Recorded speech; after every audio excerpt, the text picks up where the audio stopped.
Hello दोस्त, आप सभी को अपने यूट्यूब चैनल अखंड भारत एजुकेशन प्लेटफॉर्म पे स्वागत है। हम लोग इस चैनल पे बीपीएससी, बिहार दरोगा, बिहार पुलिस, एसएससी आदि कॉम्पिटिटिव एग्ज़ाम की तैयारी करते हैं, वो भी बिल्कुल फ्री ऑल सब्जेक्ट के साथ। तो हम लोग हर्यक वंश पढ़े, ठीक है, और जैसे मगध के बारे में पढ़ रहे हैं लोग, जिसमें हम लोग कौन सा वंश पढ़ लिया लोग, हर्यक वंश, ठीक है। हर्यक वंश के बाद शिशुनाग वंश और शिशुनाग वंश के बाद नंद वंश, ठीक है। तो हम नंद वंश के बारे में बता दिए थे कि नंद वंश के संस्थापक महापद्म नंद थे और उनका एक बेटा था जो जिसका नाम था क्या था, घनानंद था। और वो बहुत ही अत्याचारी और दुष्ट शासक था। जब सिकंदर आया था मगध पे आक्रमण करने, तो वो घनानंद के विशाल सेना को देकर भाग गया था, डर गया था। और इसी बात को फ़ायदा उठाते हुए घनानंद अपने जितने भी प्रजाओं थे उस पर क्या करना, अत्याचार फैलाना शुरू कर दिया था। तो जब चाणक्य इस अत्याचार को देखे, वो समझाने के लिए गए घनानंद को, तो घनानंद दारू से पी के माता हुआ था और नर्तकी जो मैंने डांस करने वाली लड़की थी वो डांस कर रही थी और ये देख रहा था। उसी सभा में कौन पहुंचे, चंद्रगुप्त मौर्य चाणक्य पहुंचे, ठीक है। चाणक्य समझाए मगर वो क्या कि उनको धक्का देकर वहां से निकाल दिया। तो चाणक्य गुस्सा से एक अपना योद्धा तैयार किए जिसका नाम क्या था, चंद्रगुप्त मौर्य, ठीक है। और चंद्रगुप्त मौर्य की ही मदद से वो क्या किए, घनानंद की मृत्यु करा दिए। और मृत्यु कराने के बाद मौर्य वंश क्या हुआ, मगध में उत्पन्न हुआ। तो आइए हम पढ़ेंगे मौर्य वंश की स्थापना से पहले भारत पे कौन कौन सा विदेशी आक्रमण हुआ था, ठीक है। जब मौर्य वंश अभी नहीं आया था तब, ठीक है। तो आइए पढ़ते हैं लोग।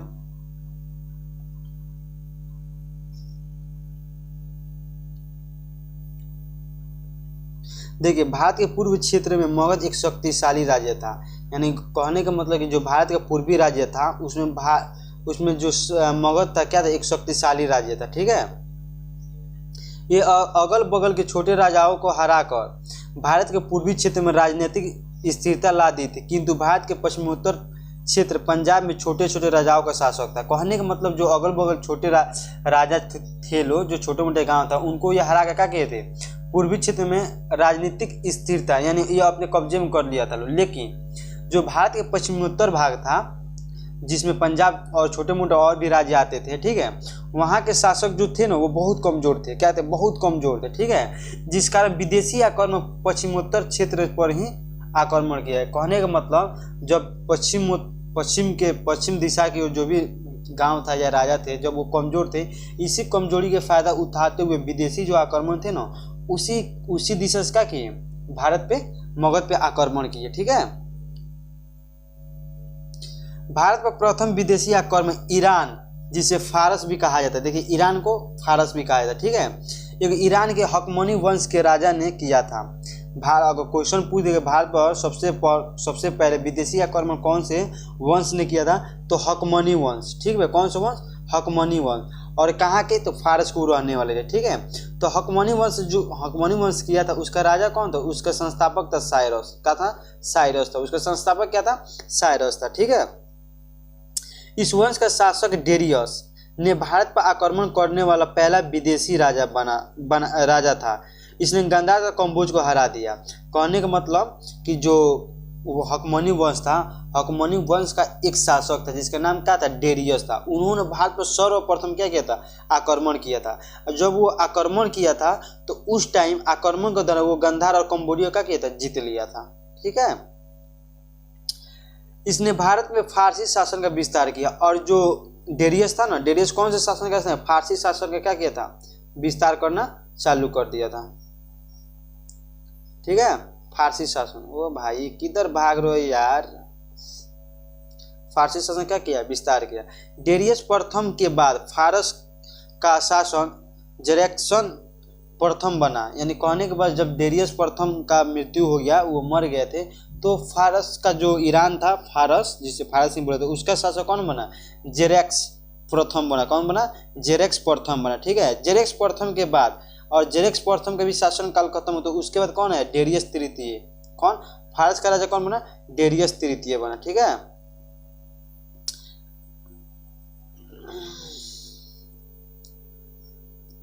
देखिए इस वंश के जो अंतिम शासक था कौन था, डेरियस तृतीय। ठीक है, डेरियस तृतीय को सिकंदर ने पराजित कर दिया और हकमनी वंश का अंत कर दिया और फारस पर अपना राज्य स्थापित कर दिया।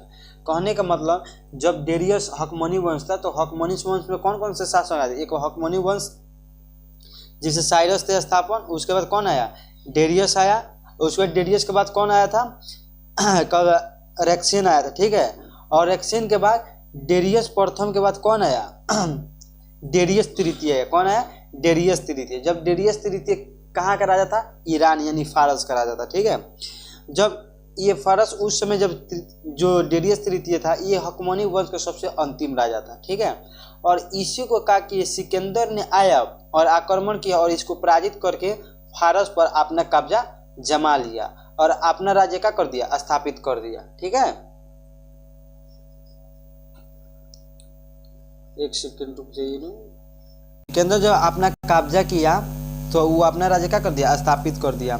तो आइए हम लोग अब सिकंदर के बारे में पढ़ेंगे लोग। ठीक है, तो इस पॉइंट को हम हाईलाइट कर देते हैं कि सिकंदर क्या किया था वहाँ पे। तो सिकंदर के बारे में हम लोग पढ़ेंगे लोग कि सिकंदर कहाँ का रहने वाला था। ठीक है, तो चलिए हम लोग देखते हैं। देखिए अब सिकंदर के बारे में देखिए, तो यहाँ पर ऊपर आप लोगों को पॉइंट दिख रहा होगा, मकदूनिया या यूनानी आक्रमण। यानी कहने का मतलब जो मकदूनिया और यूनानी आक्रमण आप दिख रहा है। पहले मकदूनिया, पहले यूनान, जो यूनानी था ना, यूनान, उसका नाम क्या था, मकदूनिया था। आपको हम पढ़ाएंगे, इसमें बताएंगे तो आपको ये समझ ऊपर वाला पॉइंट आ जाएगा। ऐसे आप नॉर्मल अभी समझिए कि यूनान को ही मकदूनिया और मकदूनिया को ही यूनान बोला जाता है। ठीक है, समझ में आया तब भी अच्छा, नहीं आया तब भी अच्छा। ठीक है, जय हो कीजिए और आगे बढ़ते रहिए। चलिए देखिए, ईरान आक्रमण के बाद भारत पर दूसरा महत्वपूर्ण आक्रमण यूनानियों का हुआ था। यानी कहने का मतलब प्रथम आक्रमण कौन लोग किया था, ईरान यानी फारस, ईरान को ही फारस बोला जाता, और दूसरा आक्रमण यूनानियों का हुआ। ठीक है, फारसी शासक ईरान डेरियस तृतीय को सिकंदर ने युद्ध में मार दिया और फारस देश पर अपना अधिकार कर लिया। कहने का मतलब जो फारसी शासक था डेरियस तृतीय, उसको किसने मारा था, सिकंदर मार दिया था। मार होकर क्या कर दिया, फाड़ दिया था और अपना शासन क्या कर दिया था, जमा लिया था। यूनानी के राजा फिलिप द्वितीय का पुत्र सिकंदर था। और क्वेश्चन आ जाएगा कि जो सिकंदर था उस किसका बेटा था, तो फिलिप द्वितीय। किसका बेटा था, फिलिप द्वितीय। और ये कहाँ के रहने वाले थे, तो यूनान के रहने वाले थे। ठीक है, इनके माता का नाम ओलंपिया था। क्या नाम था, ओलंपिया। किसके माता का नाम, सिकंदर का माता का नाम क्या था, ओलंपिया था। देखिए ओलंपिया कैसे याद करेंगे, तो सिकंदर, जैसे ओलंपिक होता है ना और ओलंपिक गेम, तो वैसे ही याद रखिएगा कि जो जीतता है ओलंपिक गेम में, जो जीतता है स्वर्ण में, वो क्या होता है, सिकंदर होता है। तो सिकंदर का माँ का नाम क्या था, ओलंपिया। ऐसे आप लोग क्या करते हैं, ट्रिक से इसको याद रखिएगा। कहते ये अपने पिता को जहर देकर हत्या कर दी थी। सिकंदर का मूल नाम अलेक्जेंडर मैसेडोनिया था। देखो जो सिकंदर था ना, तनी हरामी टाइप का आदमी था, वो विश्व विजेता कहा जाता था, लेकिन क्या था, देखो इन्होंने अपने पिता को क्या कर दिया, जहर देकर मार दिया था। क्या देके, जहर देकर मार दिया था। देखिए, और सिकंदर का मूल नाम क्या होता है, अलेक्जेंडर मैसेडोनियन था। ठीक है, मूल नाम यानी उसका शुरुआती नाम, बचपन का नाम या मूल नाम पूछा जाएगा या पहले का नाम पूछा जाए तो क्या था, अलेक्जेंडर मैसेडोनियन था। ठीक है, कहते इनका जन्म मैसेडोनिया 356 ईस्वी में हुआ था। मैसेडोनिया में इसका जन्म हुआ था, एक पेला में। ठीक है, कौन सा जगह, पेला एक जगह था मैसेडोनिया में, उसी में इसका क्या हुआ था, जन्म हुआ था। कौन से ईस्वी में, तो 356 ईस्वी में। ठीक है, चल देखिए, जो सिकंदर के पत्नी का नाम क्या था, रुखसाना था, रेक्सोना था। दो नाम था, क्या था, रुखसाना और रेक्सोना। जैसे हम लोग को भी क्या किसी का नाम डबल नहीं था, किसी का नाम मुनिया तो किसी का नाम चुनचुनिया, जैसे भी होता है मतलब डबल नाम हो जाता है। वैसे उनका नाम क्या था, उनके पत्नी का नाम दो नाम था, एक रुखसाना और एक रेक्सोना था। ठीक है, देखिए रुखसाना के पिता फारसी शासक शाहदारा थे। यानी रुखसाना के जो पिता थे उसके वो कहाँ का रहने वाले थे, फारस के रहने वाले थे। ठीक है, और उनका पिता कौन था, शाहदारा था। कौन था, शाहदारा था। यानी कहने का मतलब जब वो सिकंदर फारस से लड़ाई जीता था, उसी में इसको वीरता के देखते हुए उसके पिता क्या कर दिए, इनका रुखसाना का शादी किससे हो गया था, सिकंदर से हो गया था। इन दोनों का तो लभेरिया पकड़ लिया था उस समय, प्यार जब हुआ ना तब भी का ये क्या हुआ था, इन लोग का शादी हुआ था। देखिए इनके घोड़े का नाम बुके फराल या ब्यूसे फलेरू या बुके फराल था। ठीक है, क्या था, इनके घोड़े का नाम था, जो सिकंदर जिस घोड़े पर घोड़सवारी करता था उस घोड़े का नाम क्या था, बुके फराल या ब्यूसे लफरू या बउके फल्ला। ठीक है, ये उनके घोड़े का नाम था। देखिए सिकंदर जो गुरु थे ना, सिकंदर गुरु का नाम था अरस्तु। क्या नाम था, अरस्तु। क्या नाम था, अरस्तु। और अरस्तु के गुरु का नाम क्या था, प्लेटो। क्या था, प्लेटो, जिनको अफालतू कहा जाता था जी। ठीक है, मैंने प्लेटो को क्या बोला जाता, अफालतून भी कहा जाता था। कौन सा नाम से, अफालतून। किसको, प्लेटो को। ठीक है, तो सिकंदर गुरु कौन था, अरस्तु था। सिकंदर गुरु कौन था, अरस्तु था। अरस्तु के गुरु के नाम कौन थे, अरस्तु के गुरु कौन थे, प्लेटो थे। अरस्तु के गुरु कौन थे, प्लेटो थे, जिन्हें किस नाम से बोला था, अफालतून कहा जाता था, जिसे अफालतून कहा जाता था। ठीक है, ऐसे आप मेरे साथ बोलते रहिएगा तो जहाँ तक हमको लग रहा है आपको ज़्यादातर याद होते रहेगा और थोड़ा याद करना भी नहीं पड़ेगा। ठीक है, प्लूटो के गुरु सुकरात भी थे, और प्लूटो गुरु कौन थे, सुकरात थे। देखिए सिकंदर गुरु अरस्तु, अरस्तु को गुरु प्लूटो। ठीक है, प्लूटो किस नाम से जाना जाता था या किसका क्या कहा जाता, अफालतून कहा जाता। ठीक है, प्लूटो के गुरु कौन थे, सुकरात थे। कौन थे, सुकरात थे, जिन्हें जौहर का प्याला देकर मार दिया गया। क्या किया गया, जौहर का, सुकरात को जौहर का एक प्याला दे दिया गया और वो पिए, उसमें क्या करते, वो अपना उनका गाड़ी खुल गया, 9-2-11 हो गए, यानी वो मर गए। ठीक है, भारत में सिकंदर का सबसे पहला शासन तक्षशिला के राजकुमार आम्भिक से हुआ था। वहां के राजा आम्भिक ने सिकंदर की अधीनता स्वीकार कर ली। गांधार की राजधानी तक्षशिला थी। यानी कहने का मतलब भारत में जब सिकंदर घुसा तो उन्होंने सबसे पहले एक जगह को देखा जहां का राजा कौन था, आम्भिक था। और आम्भिक इतना डरपोक था कि वो सिकंदर की सेना देखते हुए क्या करता, अपने आप को क्या कर दिया, हवाले कर दिया था। किसके हवाले, तो सिकंदर का हवाले कर दिया। कौन, आम्भिक, और अपनी हार को स्वीकार कर लिया। ठीक है, तो उस समय देखिए, और उस समय गांधार की राजधानी कहाँ थी, तक्षशिला थी। कहाँ थी उस समय गांधार की राजधानी, कहाँ थी, तक्षशिला थी। ठीक है,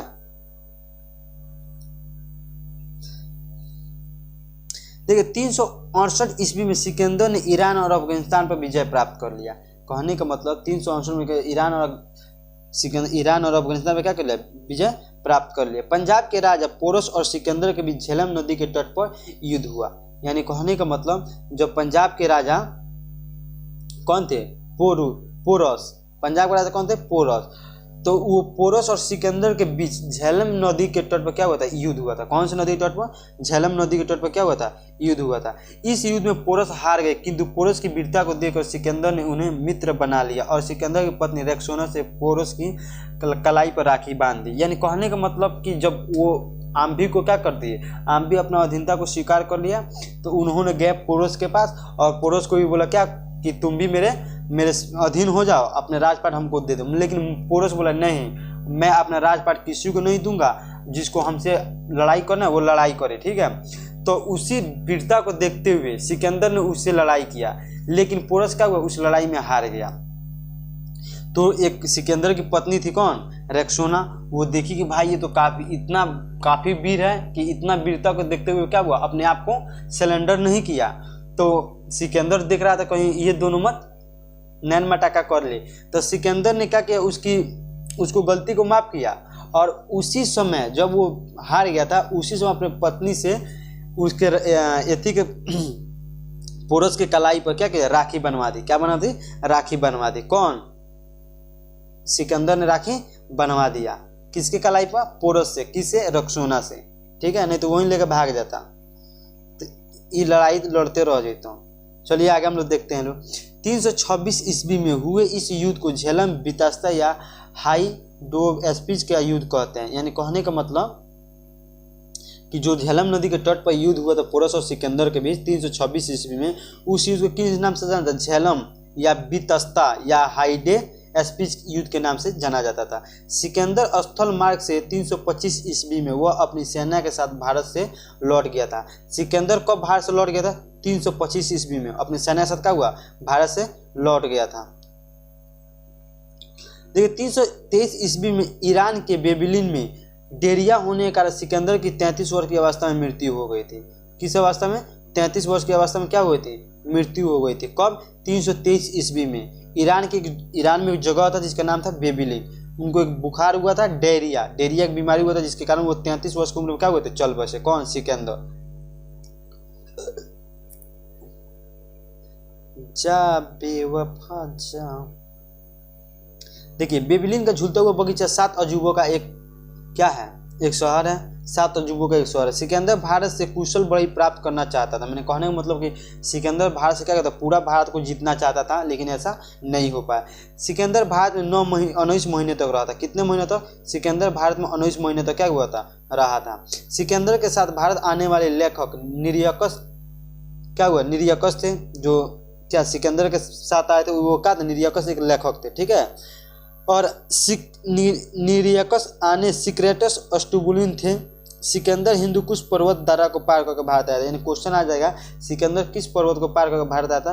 तो सिकंदर हिंदुकुश पर्वत को पार करके कहाँ आया था? भारत आया था। ठीक है। सिकंदर की सेना को ब्यास नदी पार करने से मना कर दिया।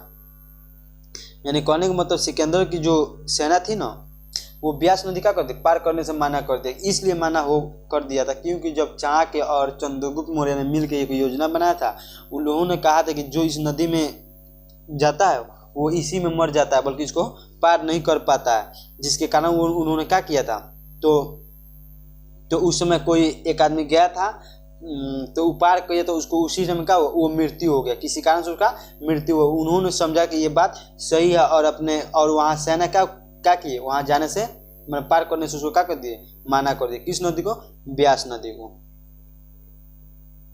सिकंदर अपनी सेना को नदी पार कराने के लिए बहुत प्रेरित किया, लेकिन उसकी सेना ने ब्यास नदी के रौद्र रूप को देखकर भारत में युद्ध के लिए आगे बढ़ने से इनकार कर दिया। अतः स्थल मार्ग से 325 ईस्वी सिकंदर अपनी सेना के साथ भारत लौट गया। सिकंदर था ना, अपने सेनाओं को बहुत प्रयास किया कि तुम लोग इस नदी को पार किए, लेकिन उसकी जो सेना थे ना, हम आपको बताएंगे, उसको जब रुद्र रूप को देखा था लोग ब्यास नदी को, तो उन्होंने क्या किया? उसको पार करने से मना कर दिया। और सिकंदर अपनी सेना के साथ 325 ईस्वी में क्या हुआ था? वहाँ से लौट गया था, भारत से लौट गया था।